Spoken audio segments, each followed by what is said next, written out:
I would like to show you how to take photo of the fabric defects in the packing anywhere. Select check function of the scan master. Then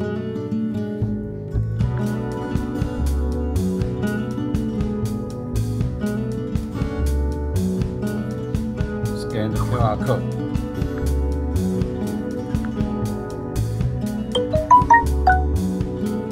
On the inspection page. Then take the pictures of the defects.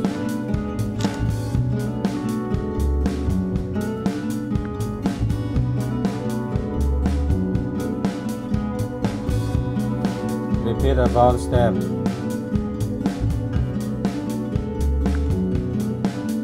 You will see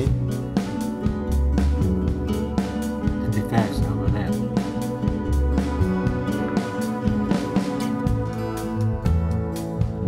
It's easy to get your inspection with photos to be identified.